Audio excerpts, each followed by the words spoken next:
Olá! Olá! Sejam muito bem-vindos ao nosso podcast Papo em Mente. Eu sou Paula Silvestre. E eu sou Eduarda Queiroz. E esse podcast tem a realização da Raízes Psicologia e Desenvolvimento Humano. Muito chique. Sigam lá. E hoje temos como convidada Sara Pereira. Vamos falar sobre padrões de beleza, né?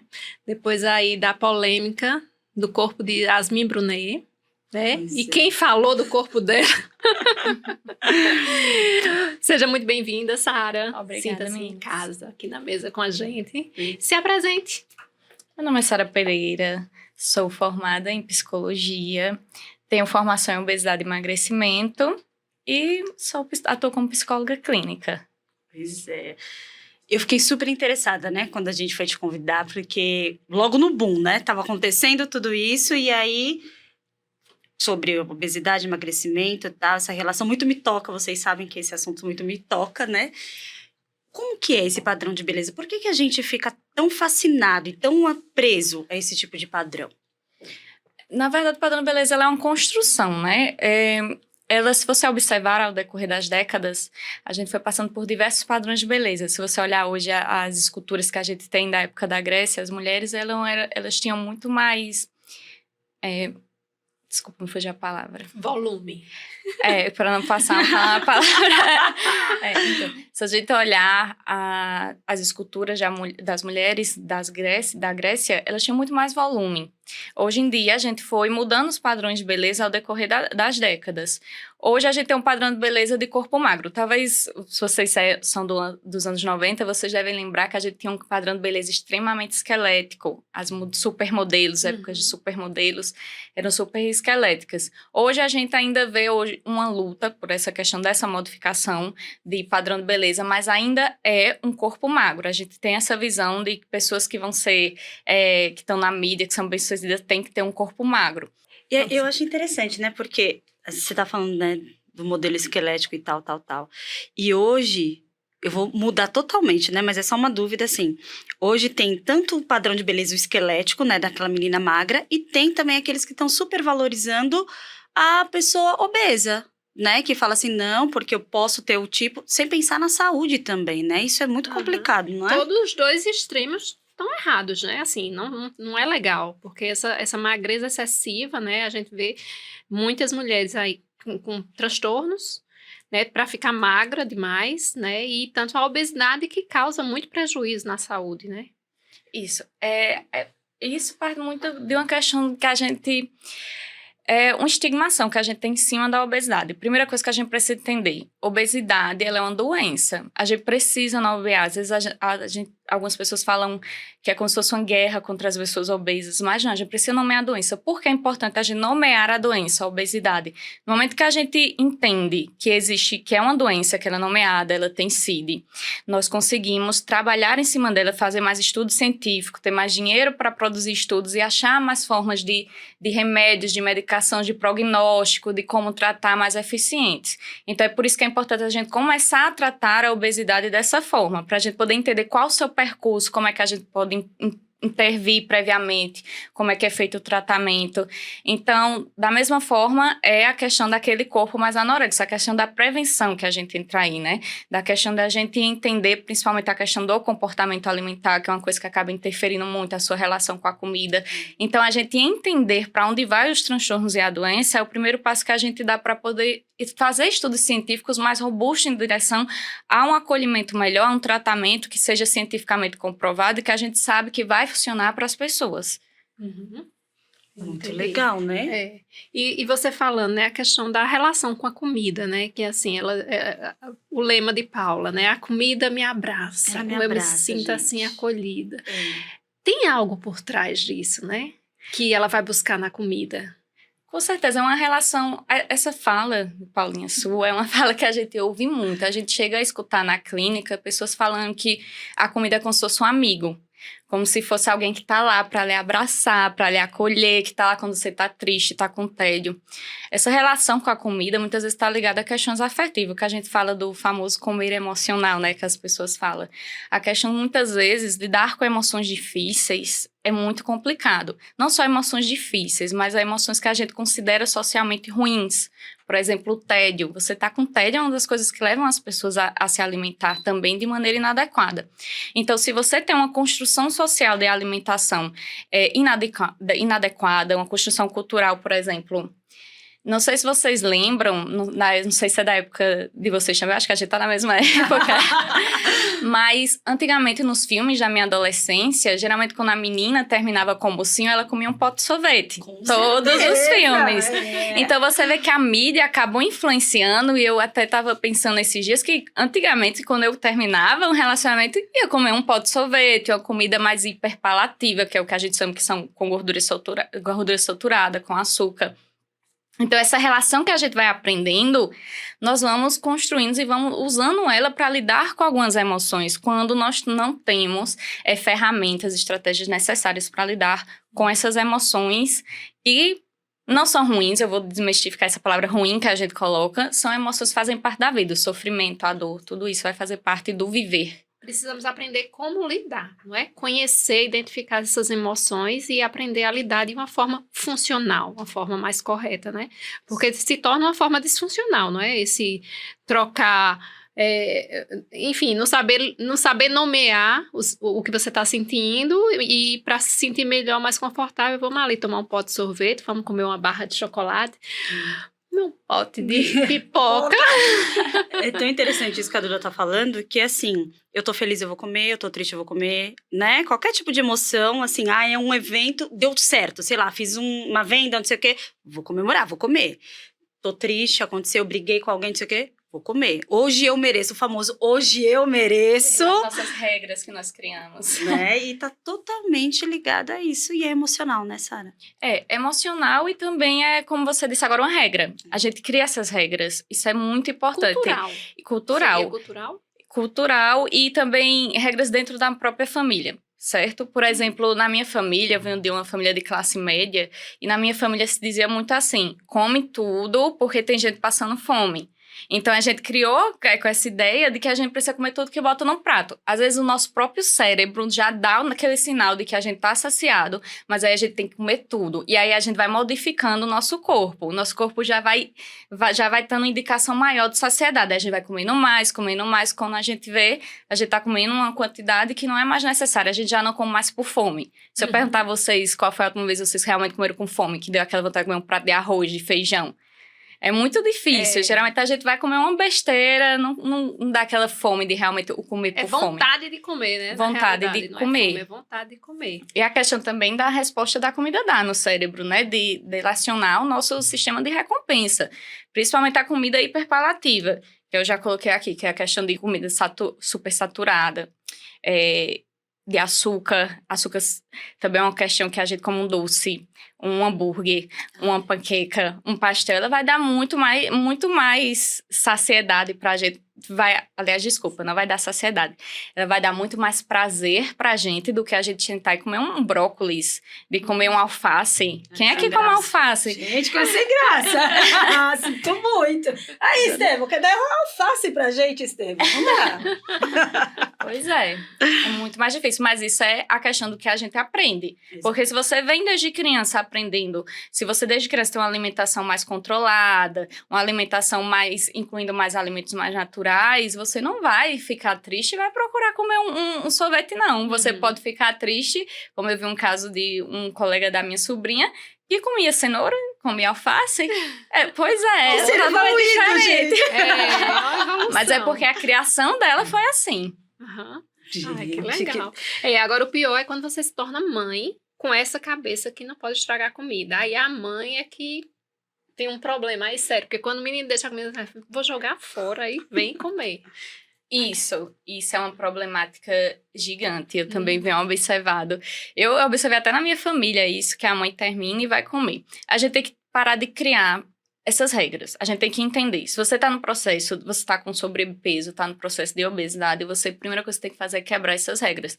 Não, a gente sente às vezes muito ruim, porque essa regra foi criada para a gente sentir ruim. Eu tô deixando isso ali, tanta gente com fome. Mas a gente tem que entender e começar a colocar pouco. uma dar dica, pra você não sentir tão ruim. Bota pouco no prato, sabe aquela história? Você come um pouco, depois se você quiser mais, você repete. Você não precisa encher o prato. Você pode botar pouco e depois você observar que deseja mais, repete, devagar. Pra você não lidar com esse sentimento de culpa, que muitas vezes é um sentimento de culpa que acaba se instaurando na nossa cabeça e a gente tende a repetir o comportamento. Gente, muitas coisas, né?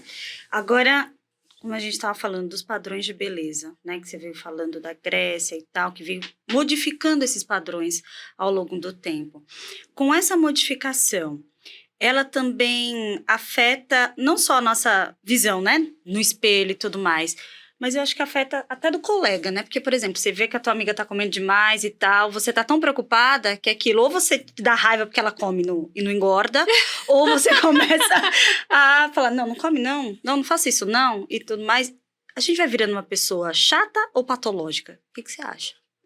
Acha não, né? Porque a gente não acha nada, né? Eu acho que depende do que vem o pensamento. Nós somos muito afetados pelas mídias, pelas redes sociais. Tudo que a gente consome, nos afeta, né? Nós temos que pensar assim, a imagem que a gente tem da gente é uma imagem mental. A gente não consegue se ver. A nossa imagem, ela é construída pelo que os outros falam, pelo que a gente vê, que a gente é construído, principalmente na infância e adolescente. Todas aquelas frases que a gente viu, elas ajudam a construir nossa imagem. Ela é construída a partir da nossa própria percepção e ela é construída a partir dos padrões culturais, né? Dos padrões de beleza que a gente passa. Então, se você olhar, a gente não consegue se enxergar.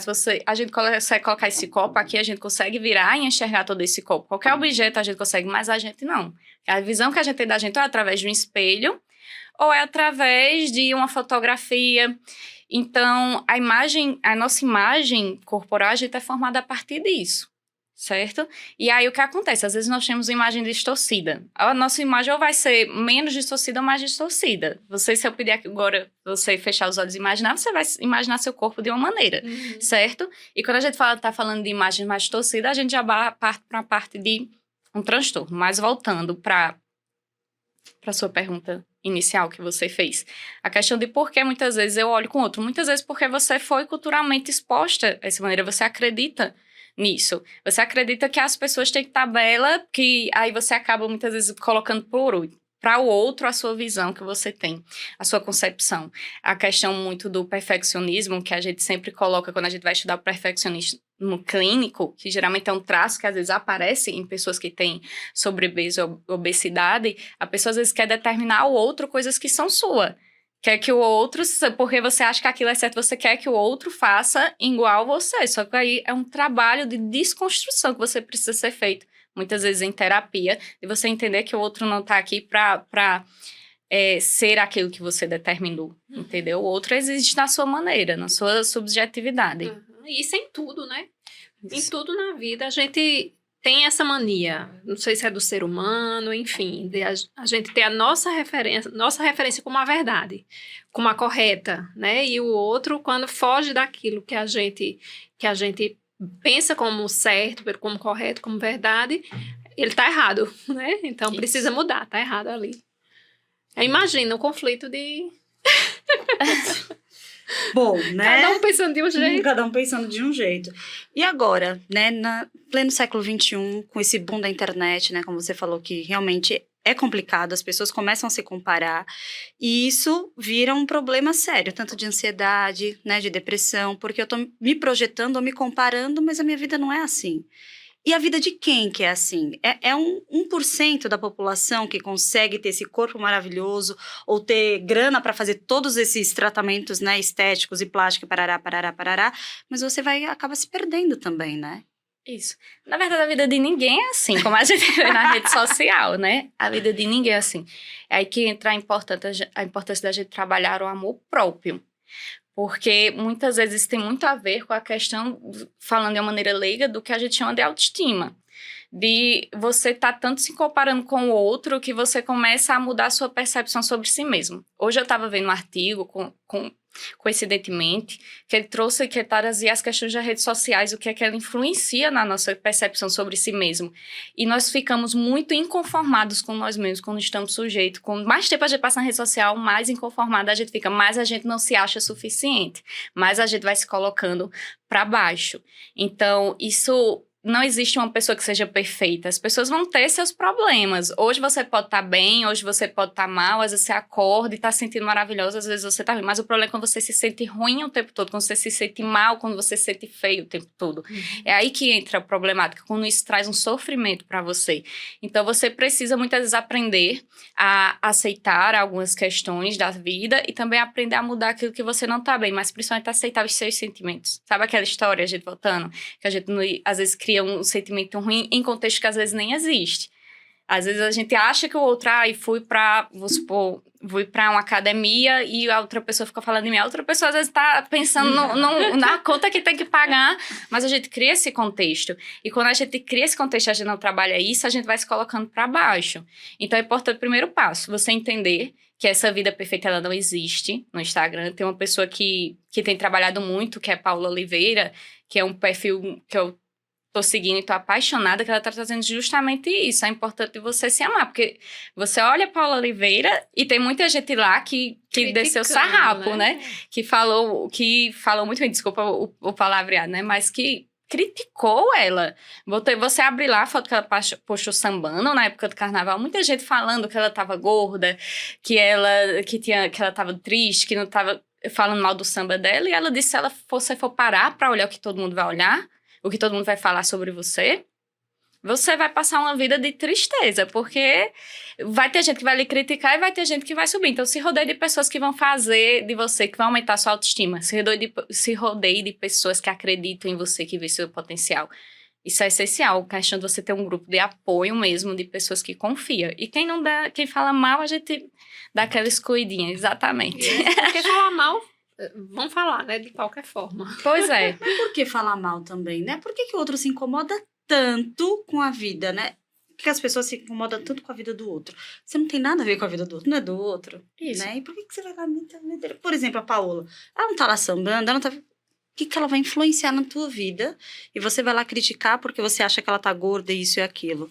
É complicado, né? Isso, mas voltando nessa questão de comparação social. A gente se compara e às vezes a gente tem inveja.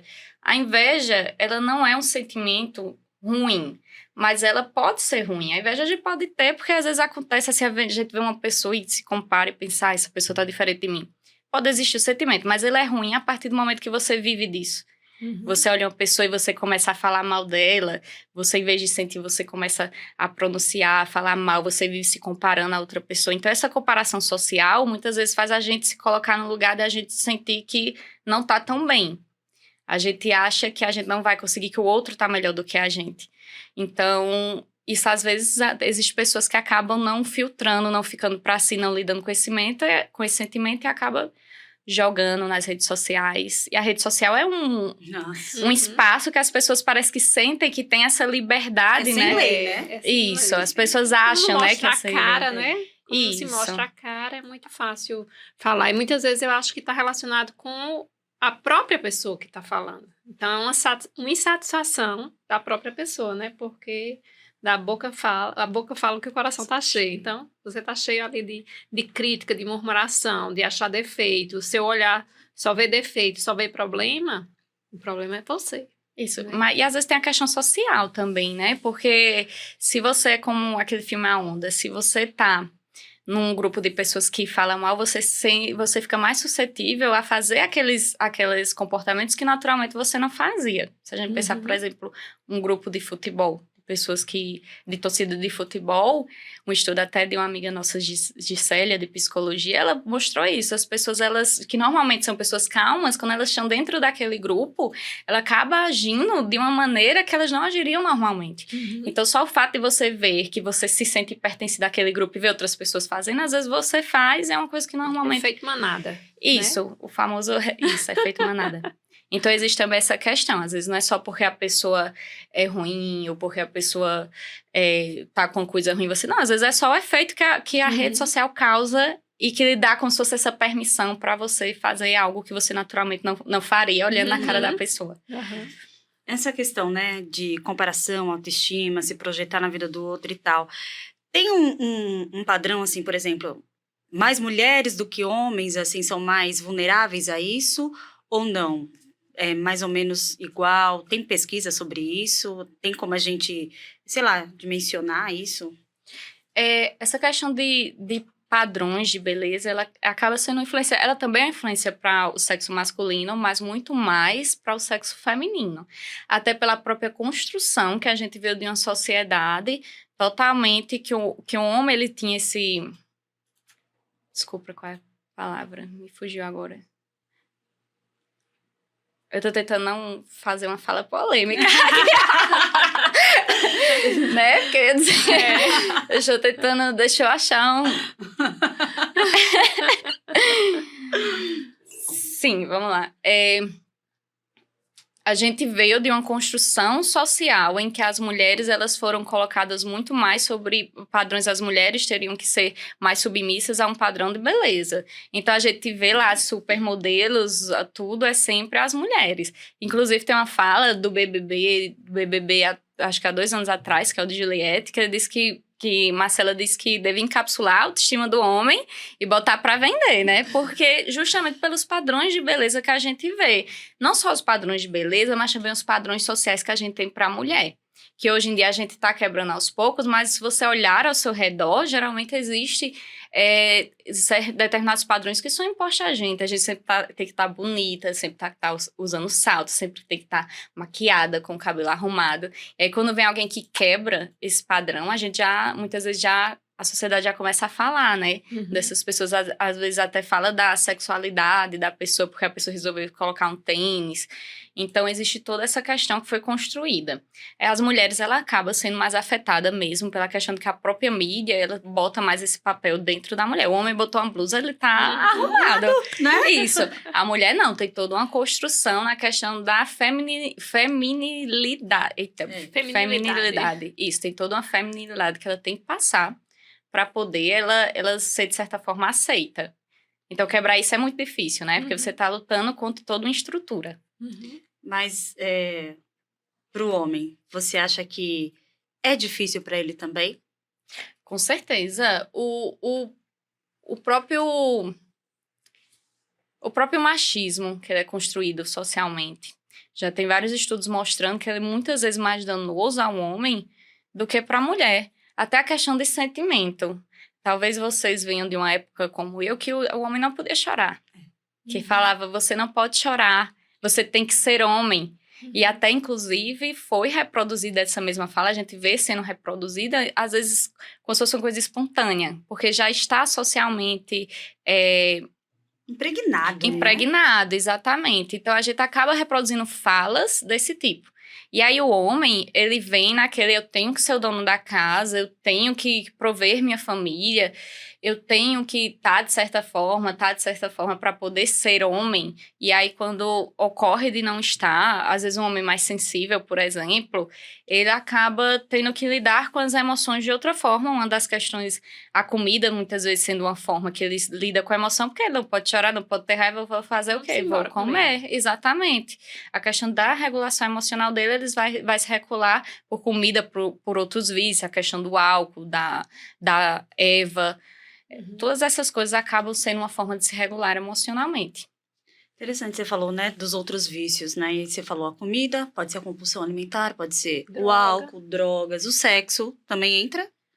Na verdade, o sexo ele não entra como um vício. Não. A comida também não entra. Inclusive, a gente tem estudos que já tentam fazer assemelhar, né, a comida. A gente teve no último DSM-5, que é o nosso manual, né, de transtornos. Em 2014, se eu não me engano, o DSM-5 foi lançado e foi incluído o café. O café, ele tem potencialidade de vício. A comida ainda não foi possível ver essa assemelhação entre o vício, porque o vício, ele causa alguns sintomas, por exemplo, a questão da abstinência, né? Abstinência após o consumo, já a comida não. Então, a comida ele não entra como um vício. Entra nos transtornos alimentares. Exatamente. Né? Não é como A um pornografia, ele entra como um vício. Porque é engraçado, né, que algumas pessoas, por exemplo, elas, quando estão nesse vício de ver pornografia, elas sentem esse sintoma de abstinência. É uma necessidade de você precisar daquilo. Então, a gente tem que saber diferenciar essa questão do que é vício e do que não é vício. vício. Uhum. Interessante, né? Muita gente não consegue, não tem conhecimento mesmo, né, para fazer É. essa diferenciação e é muito importante saber sobre isso, né? Você ia falar o quê? Nada. Que ela parou. Eu tava olhando, assim, sua evolução aí, seu pensamento. Você parou pensando Eu assim, o que é que tá nessa mente pensei. agora? Ó, quando fala em compulsão, né? Quando fala de alimentação e tal, aí só vem vindo, né? Vem. Aí. É interessante, eu gosto muito desse assunto porque mexe, né? Quando mexe, a gente gosta.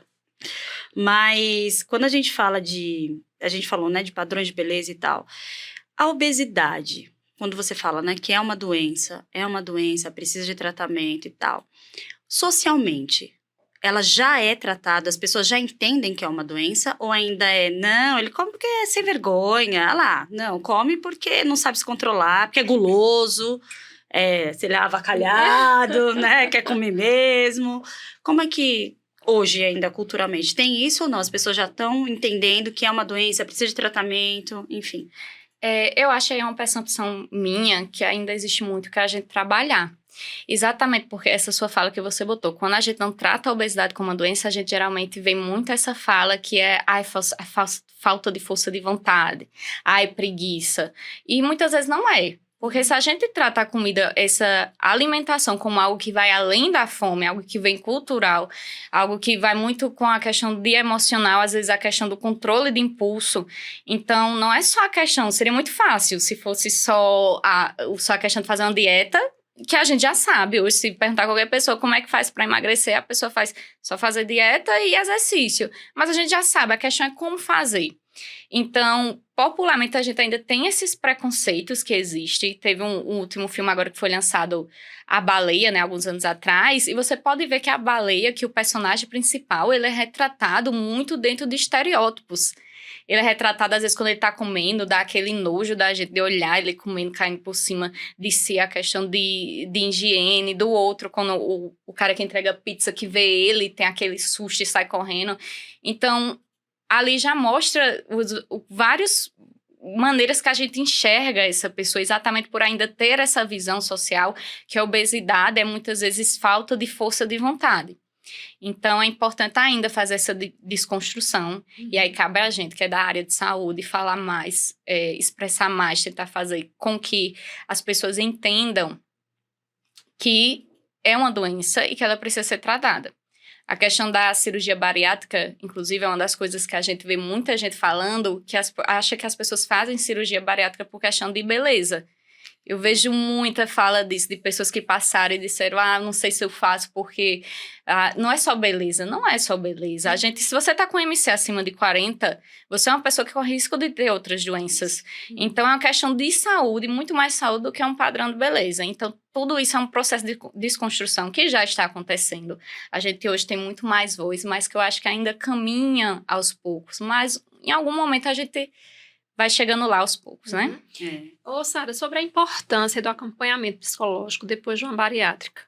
Porque a gente vê muitos casos que faz a bariátrica e acha que não precisa de acompanhamento psicológico. Só que você teve uma vida construída, né, até aquela cirurgia, de uma mentalidade, de forma de se alimentar, né? Então, o pós é muito importante, não é verdade? Isso. Como você disse, a gente teve um estilo de vida. Quando você faz uma cirurgia bariátrica, você vai ter que fazer o tratamento pro resto da vida. Isso é uma coisa que muita gente não entende. Acha que fez a cirurgia, depois do tempo pode voltar a comer normal. Mas você vai ter que se tratar pro resto da vida, então você vai ter que mudar o seu estilo de vida. A gente tem hoje uma estimativa que depois do período de lua de mel, né, que é 2, 3 anos, 50% das pessoas que fazem bariátrica, elas retornam a pelo menos a metade do peso. Em até 5 anos, as pessoas chegam a retornar todo o peso que perdeu. exatamente porque não houve essa mudança no estilo de vida. É preciso mudar a questão de como você lida com a alimentação, a questão de exercício físico, tudo isso você vai ter que se reacostumar. Então, esse período pós, ele vem para isso, e vem também na questão da nossa imagem, a nossa imagem corporal que a gente tem. Pela questão de que, em alguns casos, a gente vai ter aquele excesso de pele quando você faz a cirurgia, você vai ter que lidar com... No começo, você tem que fazer aquela pequena alimentação, que é bem pouco. Alguns alimentos você não vai poder comer. Então, a gente precisa ir trabalhando como é que essa pessoa vai lidar com a comida, como é que essa pessoa se sente diante da situação. Ela vai ver algo e ela não vai poder fazer. Como é que vai ser esse processo? Então, toda essa mudança de estilo de vida, ela tem que ser acompanhada. A gente tem, inclusive, alguns casos de pessoas que elas têm depressão após um período de cirurgia, mas muitas vezes essa depressão ela não surge por causa da cirurgia bariátrica, ela surge porque essa pessoa já tinha outros traços anteriores, e aí muitas vezes ela não trata anteriormente essa questão do comportamento alimentar, não trata como é que vai ser mudança no estilo de vida, e aí chega e se depara com um estilo de vida totalmente diferente. Às vezes não teve essa psicoeducação de uma pessoa que explicou a ela que ela vai precisar fazer mudanças ao longo da vida, e aí olha, se depara com um estilo de vida que não está acostumada de toda uma vida, e aí acontece o quê? É um choque, é um choque de realidade. Então, tanto pré como pós, é importantíssimo que haja o acompanhamento psicológico, o acompanhamento nutricional e também o acompanhamento médico. Esses são 3 acompanhamentos que a gente coloca no padrão ouro de uma cirurgia de pré e pós-cirurgia bariátrica, né? É tão interessante porque, né, eu sou bariátrica, então todo mundo que vem falar comigo fala, não, Paulinha, você conseguiu, você não engordou, não sei o quê, não voltou, como que é? Fiz, não é fácil. Eu tive um reganho, não tive o reganho como era antes, né, que eu tinha 113 quilos. Foi coisas emocionais que ativaram esse reganho, né, porque Isso. passou um tempo bem, tempo regulada, com hábitos saudáveis, se alimentando direito, exercício. E um tempo grande mesmo, né? Porque eu tenho 6 anos de bariátrica. Então, foi a partir do 5º ano, por questões de pandemia, mudança, todas as coisas que vieram, né? Que foram os meus gatilhos emocionais, perda de parentes muito próximos, né? Enfim, então aconteceu. Mudança de terapeuta, tudo isso também afetou, né? Então, a gente fica vulnerável. Porque eu não sou uma super mulher, eu tenho, né, as minhas vulnerabilidades, enfim. E as pessoas falam, ai, Paulinha, você conseguiu e tal, mas tem mesmo que fazer terapia para toda a vida? Tem. Tem que ir pra nutricionista? Tem. Tem que fazer exercício? Tem. Você gosta de ir pra academia? Não. Se eu for, não, eu vou porque eu sei que eu preciso. Me sinto bem lá? Hoje eu me sinto bem. Vou e tal, tô lá acordando 10 para 5 da manhã, 4h30, 10 para 5 da manhã, pra ir pra academia. Mas assim, se eu virar e falar pra você, se eu não precisasse ir pra academia, oxe, ia ser bom demais. Mas né? é exatamente, tá? Por que você vai para a academia? Porque você sabe as consequências dessa Isso. mudança. Para você mudar um comportamento, você precisa entender o porquê você está fazendo aquilo. Não é só, eu vou porque eu preciso de saúde, não. Você entende que se você não for, você vai ter consequências. E você hoje pesando na balança, as consequências são muito maiores do que os benefícios, né? Então, isso é uma das coisas importantes da gente saber quais são as consequências. A psicoeducação, novamente, né? A terapia entra justamente nessa questão da educação. E que às vezes a gente vai esquecer. É igual quando a gente tá doente, uma doença crônica, que a gente sempre toma remédio. Quando a gente melhora, tem muita gente que para de tomar remédio. Eu mesma sofro de enxaqueca, quando eu tô melhor, às vezes, aí eu tenho que me lembrar, não, eu preciso tomar um remédio. Porque você não tá sentindo nada. Então, do mesmo jeito, é a nossa mente. Você tá lá, você fez você não entende o comportamento, você tá lá, tá bem, tô ok, tô com problema. Melhorei, tô me sentindo bem, tô me sentindo disposta, teve todos os benefícios da educação física de uma dieta, vou dar uma paradinha, não tem problema eu faltar hoje, a gente começa a negociar mentalmente. Eu acho que não tem problema eu faltar hoje um dia, só que esse um dia que você falta, aí quando é no outro dia você faz, eu já faltei ontem, não tem problema. Aí faltei a semana toda, na Isso. semana que vem eu recomeço na segunda. Exatamente, você acaba tendo uma recaída, né, o que a gente chama de, você torna um lapso, que é um momento, uma falha que você faz numa recaída, o que é muito mais difícil de você voltar. E tem que voltar tudo o processo novamente de construção. É muito interessante isso, né? A fase de você comer, porque você vem de um prato ou de hábitos, né, de ficar beliscando parará, e quando você chega, o que você faz? Você come 100 gramas, né, é tudo pesado, você tem que pensar para comer o que eu posso, o que eu não posso, né, e às vezes nesse momento de ansiedade, né, que você fala, eu não posso comer isso aqui, mas eu mereço comer isso aqui, porque eu tive isso, e um pedacinho não vai fazer mal, pronto, aí você come, aí dá mal, dá ruim, dá muito ruim. Famosos dumpings. Dumping, né? A gente tem dumping, aí senão você vai vomitar e tal, não sei o quê. É muito complicado. E às vezes as pessoas, por exemplo, eu tenho amigos, né, que fizeram e tal, não sei o quê, falam, não, Paulinha, vai dar certo. Ah, eu vou fazer, se você conseguir, eu também consigo. Não, pra que tanto tempo de terapia? Eu vou só pra fazer antes e vai dar tudo certo.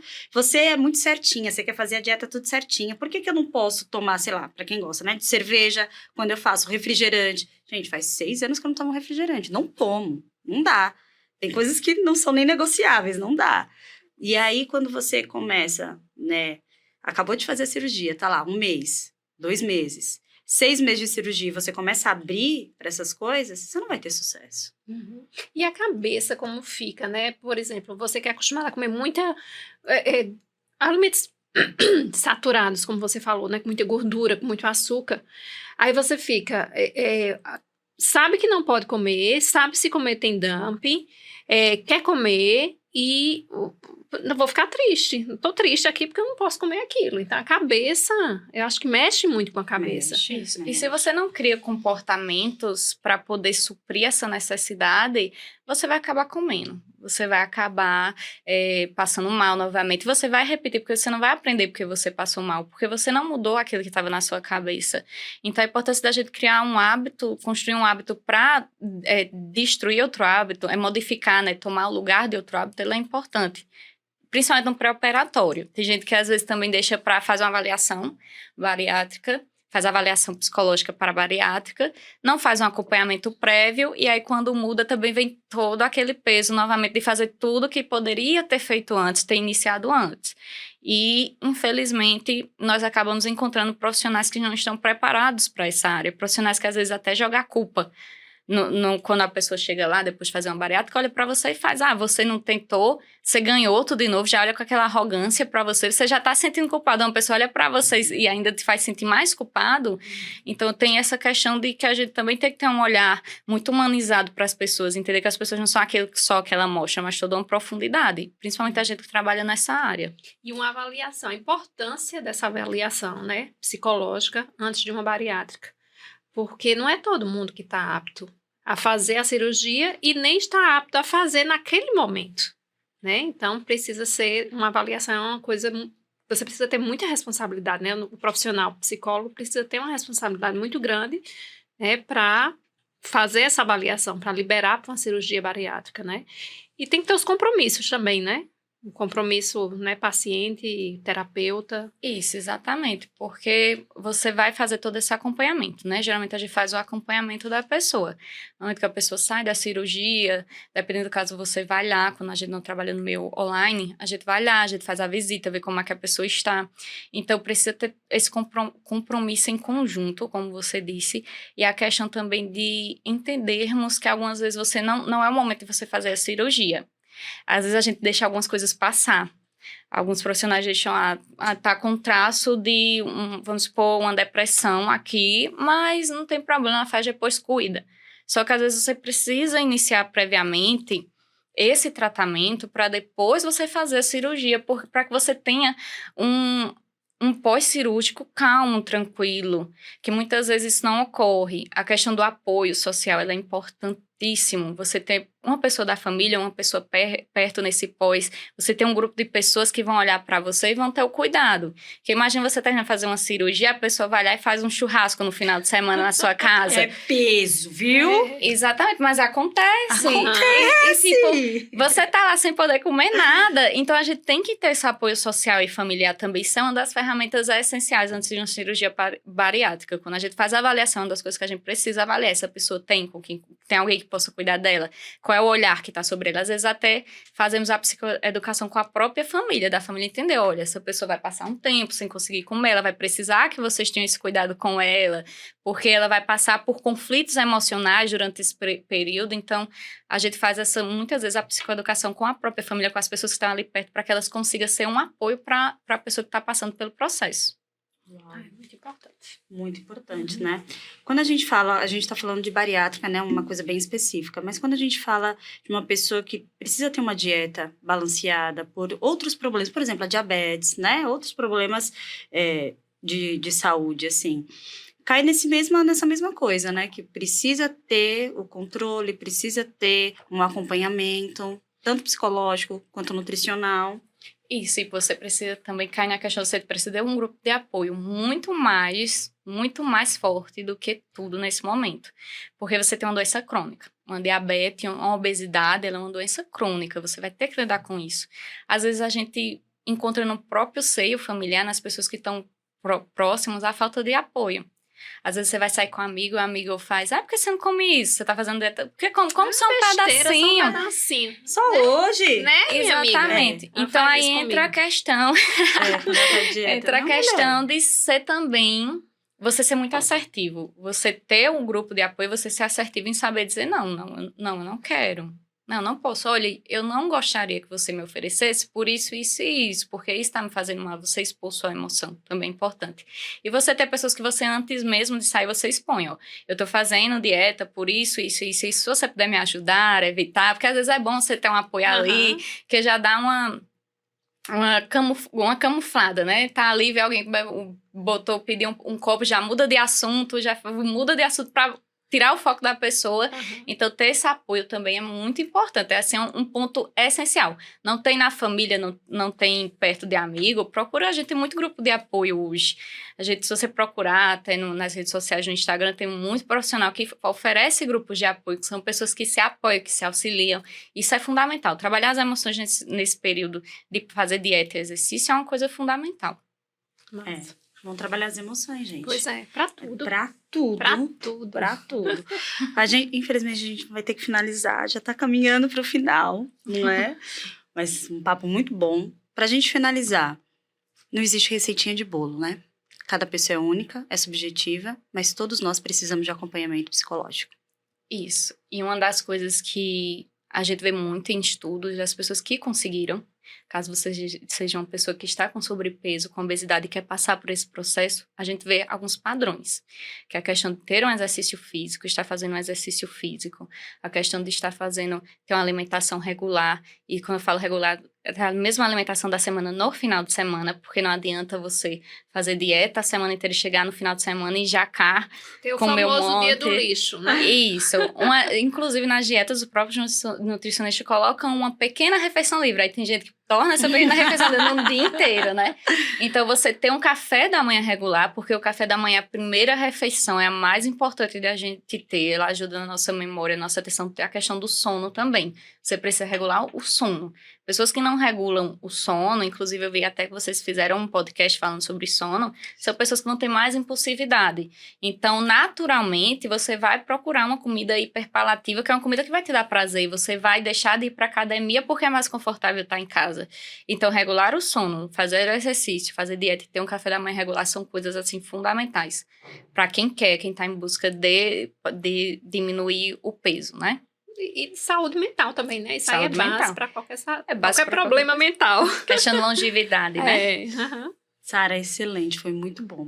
Muito esclarecedor, né? Principalmente para mim, né? Que caminho, assim, desse meio de alimentação que abraça, né? Mas foi muito bom, né? Brincadeiras à parte, é muito importante ter essa conscientização mesmo, né? Entender que a vida é feita de escolhas, né? Isso, e que a gente escolha o melhor, que a gente consiga achar valores suficientes e significados para encontrar o que é melhor para a gente a longo prazo, né? Para conseguir construir uma vida significativa. Pois é. Se interessou? A Sara é psicóloga clínica, a gente vai deixar o Instagram dela aqui, né? Se você tem algum probleminha, algo que você vê, né, com a comida, ou qualquer outra coisa, né, desse meio que nós falamos hoje, pode procurar a Sara, que ela faz atendimento online para todo o Brasil. Não é, Sara? Exatamente. Só me procurar no Instagram.